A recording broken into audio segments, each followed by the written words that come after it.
Once again, another beautiful day here in England. On my way to central London again to meet up with Nick and his wife for one more day of a locals tour here in London. Then tomorrow I'm off to Edinburgh. What's up, Edinburgh? Never call it Edinburgh. You'll get punched in the face by an Edinburgh.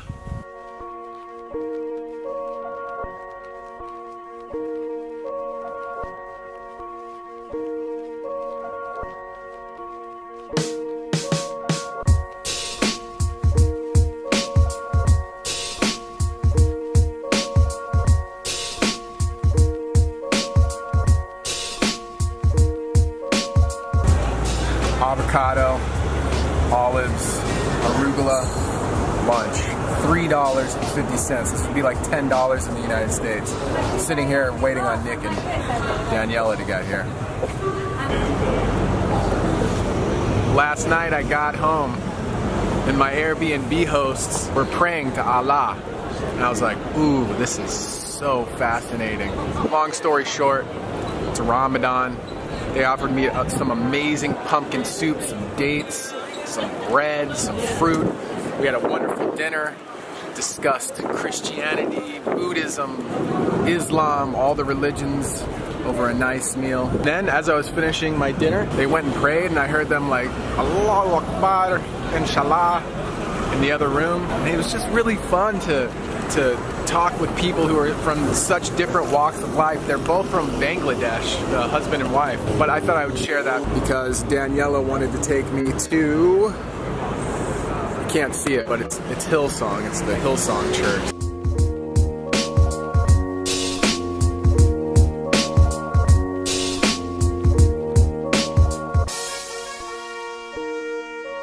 Totally messed up. Nick told me to meet him at Covent Garden, and I was standing outside of Hillsong for like 20 minutes wondering where he was. So, on my way. Alright, here we are. I do not see him. Sorry, man. Sorry, dude. Yeah, don't worry. Alright, let's party. I'm going to show you Covent Garden, which is really nice. And then we're going to go on to, we're going to walk through Leicester Square, which is where like basically all the shows are on, you know, like Broadway, like the Broadway of New York, if you like. That's where you'll see the theatres running next door to each other, all the big West End shows. And then we're going to run up to Piccadilly Circus and then head over to Green Park towards Hyde Park Corner where the Speaker's Corner is. So basically, awesome. We're going to do all that route that I showed you that's like central London, that's all the places worth seeing. Cool. Hey. It's great. I without you. How you doing? Good, man. How's it going, man? You got an Instagram? I'm here for... You got a Facebook? I'm still living in LA. Hi, my name's Shane. Over here, man. I've been here getting work. How are you? Yeah. Oh, damn it. Damn it. Happens every time. Just too shy. So Nick knew that guy from Met him at LA. an audition room in LA. Audition. For British people. and he's obviously come back. He was doing Vegas for a bit, obviously doing this act, and he's obviously decided to come home because it's Christmas, because it's summer, and do a bit of his thing here. And I knew him. So it's working. You know what?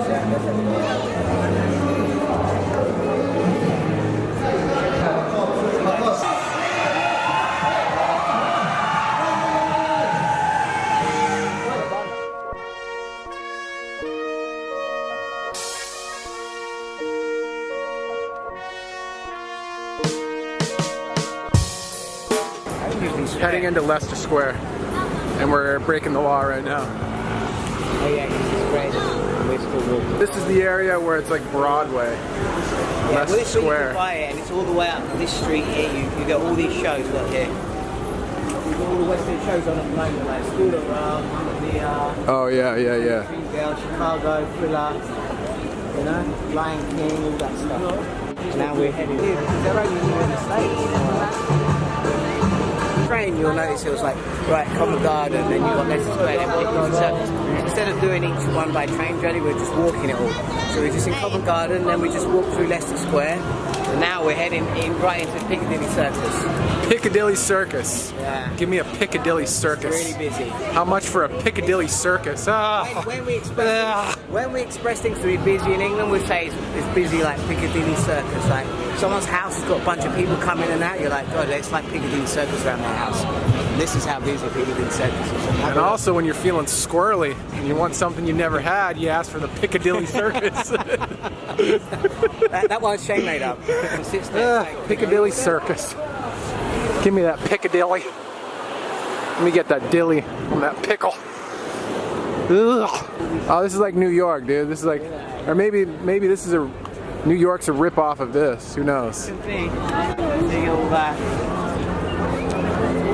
Basically, we came down a different street, right? That is one of the theatres there. Look, we came down a different street. We walked down and we're going to run into Green Park and Hyde Park area where Speaker's Corner in the background. Speaker's Corner. I can't wait for that one.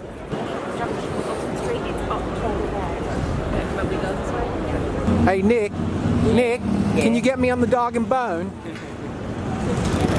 I'm gonna stop into Wasabi, get a drink, and maybe some. Made me one. Yeah? Yeah, I'll show you this video. Oh, it's like Pret, but sushi. It's like sushi, yeah. I don't fancy sushi. Wow, is it good? It's a rich people store like Harrods called Fortum and Masons or something. I don't know. That actually looks amazing. What's it called again? Fortin and Masons. Fortin and Masons. Yeah, it's like historical kind of like upmarket. Is this what the song's named after? Getting your tits played with at the Ritz.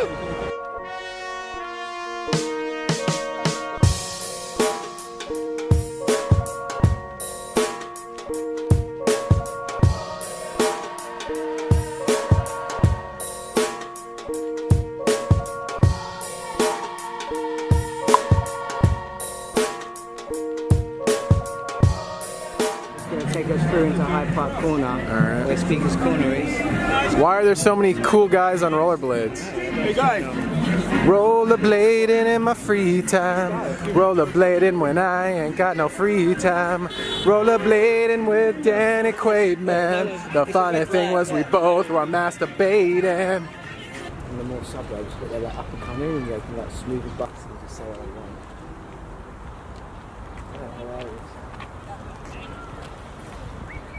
So we are at Speaker's Corner. Give us the DL here, Nick. Yeah, so basically this is a corner at Hyde Park Corner in Green Park, and they got freedom to speak, so anyone can get up and say whatever they like on any topic. Mostly here is about religion. You don't have any manuscripts. Allahu Akbar. Why don't you bring them here? Or why aren't they made universal? Well, I mean, obviously, slightly facetious. No, it's not. Look at this guy. My beloved son, and I'm well pleased. Oh, this guy's Christian. He's not an Allahu Akbar. Many people who are listening have fixed their vision on the wrong thing. They fixed their vision on the desire to have a family. Okay, but that's not the question. The whole purpose of this is for people to be able to say whatever they want, but still be civil. But Nick's like, well, you know, there's police around, so I guess people try to be Generally, civil, they but respect it. It's been here for years, and people do respect the fact that you can say whatever you like, voice your opinion, and that's the whole point of Speaker's Corner. You have freedom to speak, to say whatever you like. well, that was interesting. The one thing I took away from all that is that most of the guys here have body odor. I couldn't even handle it, man. There for 5 minutes, and then sweaty armpits and swamp ass drove me away. Beautiful shot. So this is Selfridges. All right. Then you get an idea. Nick loves the shops. He loves showing me the I shops. used to spend a lot of money here, not anymore. Nick's materialistic, and I'm not. I'm kidding. I'm kidding. I'm totally I used to kidding. be. Then I realised I was wasting my money. Oxford Circus. This is like the main place where us Londoners come to shop. You've got all the main stores, Selfridges being one of them that we just bounced in and out of. And but you've got them all, you know, you've got Foot Locker, you've got Hugo Boss, you've got, I don't know, like everything for that. I don't know, every single shop you can think of. This tourism has made us thirsty. Stopping off for a little brew pap here in Piccadilly Circus. I don't know where we are. It feels good. Get out of the sun. Everything we set out to do today, we accomplished in under 2 hours. Wow. Just had a Guinness. It's amazing. I have 1 Guinness and I am toasty. Big time. I couldn't drive right now, literally. He's getting 1 more beer. We're gonna go eat. But I don't know. Then we'll figure out something else to do tonight.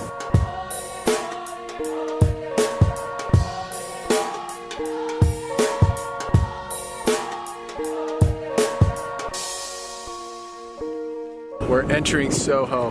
This is where all the gays hang out and all the sex shops are, where you can get a prosty, take care of your dickie. Not legally.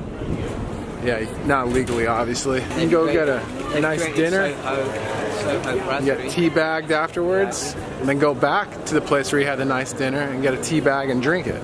Tea, you know, tea bag. You get 2 types of tea bags in Soho. We're in Soho. I mean, it's like, Soho is that, but it's also, I don't know, it's still classed as okay, and there's still nice restaurants and everything, you know what I mean? Sort of like outside. It's like a nice place to get your DS'd. It's not like Compton or Watts. I mean, this is where Nick met his wife right here, the O Bar. Well, we didn't meet, but we went out and we went for a drink here.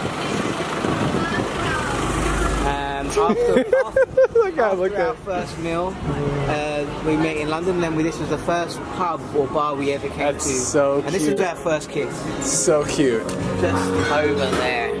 Over there. Over there. Back in Leicester Square, but a different part of it. More civilized, less touristy. Well, it's still touristy, but... Oh gosh. No thank you. That's a big Chinatown.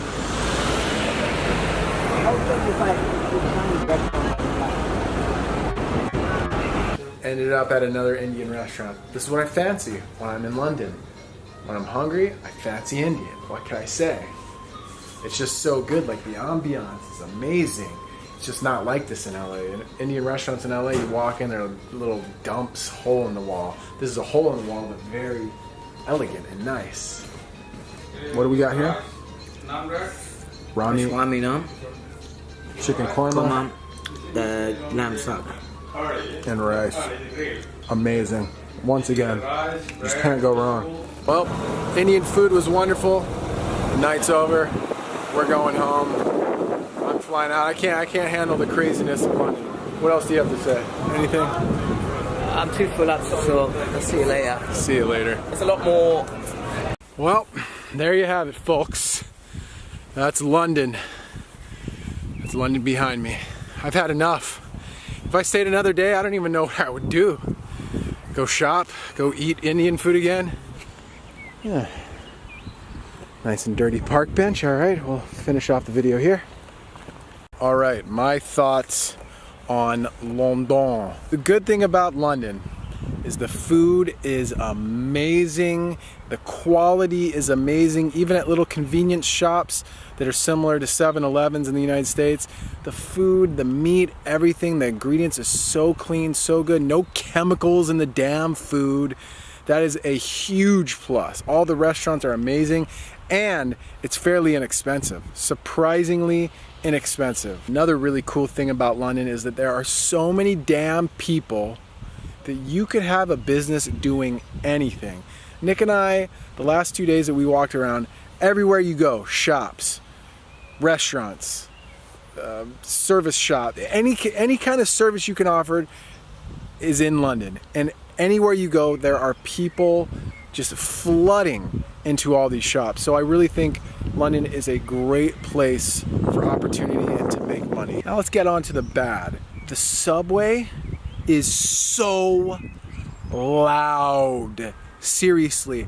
You could, if you took earplugs and wore them on the subway, you'll be thanking yourself that you did that, because it is so loud. It is unreal. So on top of the subway being so loud, it is so expensive. $10 for a one-way ticket to get to London. It's absurd. And on top of that, it's so slow, it takes you forever to get anywhere in London. And it's only like 15 miles from where I am to central London. It takes like an hour, hour and a half. It's crazy. If you're from a small town, you might like that it's super busy. There's people everywhere. But being from Los Angeles, I have no interest in going anywhere where there's more people than there are in LA. Also, it's super touristy. I feel like the entire city caters to tourists, which, I don't know, it kind of gets boring after a while to me. There's also really nothing to see unless you're into English history, British history. I don't know what you'd be going to see except for the Buckingham Palace, Big Ben. It's really not that cool. London is a lot like New York. It's just a little bit less aggressive because, you know, people go to the cafes and there's shops outside. People are sitting out in the sun, enjoying their little tea and their biscuits. So it's like New York, but a little less aggressive. But the last piece of advice that I can leave to you is that if you're from the United States and you're looking to travel, don't go to London. And here's why. At least in my opinion, when you travel, the purpose is to have a profound experience. And the way to have a profound experience is to have a culture shock. So go to like an Asian country where the language is different, the people look different, or go to a third world country where you can see how good we have it in the United States. You want to travel to a place that's, you know, westernized, just like the United States, consumerism, and people speak the exact same language as you, I mean, then go to London. But to me, personally, that's boring. But if you've already traveled the world and you've seen what you wanted to see, yeah, go to London, then check it out. But I would make London and other English-speaking countries last on your list for travel. There's a beautiful sunset behind me, but I don't have anything else for you. That's my thoughts on London. That's my experience. We're off to Edinburgh tomorrow, bruh. So holla at your boy.